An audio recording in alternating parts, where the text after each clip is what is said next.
In this English lesson, I wanted to help you learn the English phrase to take for granted. Now, you can take something for granted or you can take someone for granted, and it means you don't recognize or notice them. Here's a great example, and it's coming up in the comment later. The sky where I live is very, very blue, but sometimes I take that for granted.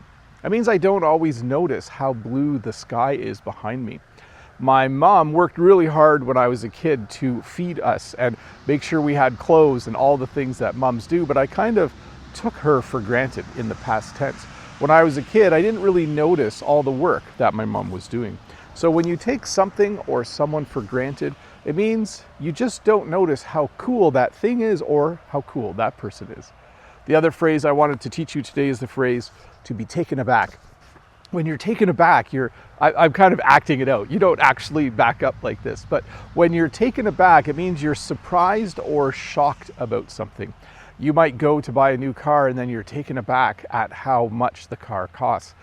Maybe I was taken aback the other day at the gas station because the gas was $1.38 the Thursday before the long weekend, and then it was $1.62 on the long weekend, the Thanksgiving long weekend. So I was a bit taken aback by the high gas price because when I had driven by the day before, it was much lower.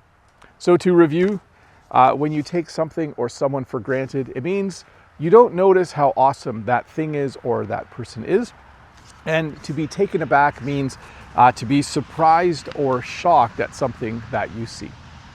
But hey, let's look at a comment from a previous video. This comment is from Know That, and Know That says, I would say that you are always well framed in your videos, Bob, even without adjusting anything on your camera. But I think after so many years and experiences making videos, you have developed a natural feeling when you are not. And by the way, the background at the end of the video is breathtaking. The landscape, especially the sky with the clouds and the sun, looks really amazing. Thank you for the new lesson. It's always a pleasure to watch. I wish you a wonderful day, Bob. And my response, it really is a time of year when the sky looks amazing. Well, not today. I take it for granted, usually because I see it every day. Sometimes our international students at school will comment on how blue the sky is in Canada. I'm sure it's the same way in most rural locations around the world, but in the big cities, maybe not so much. So thanks, Know That, for that comment. Yes, I think the sky does look amazing behind me most days, and I think I do take it for granted quite often. And honestly, I didn't realize it until I started making these videos and until we started getting international students at our school. Some of our international students, they come from really, really big cities in other countries.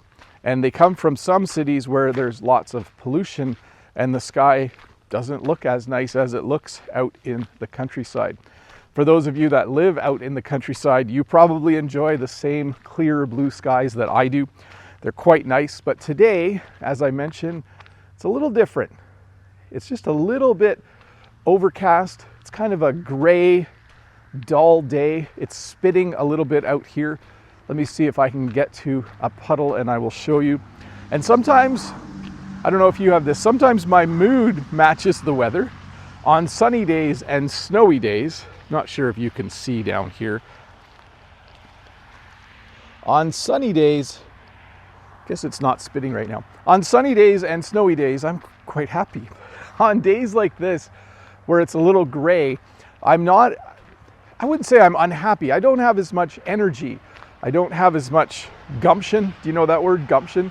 Gumption is something that makes you happy and excited to do things.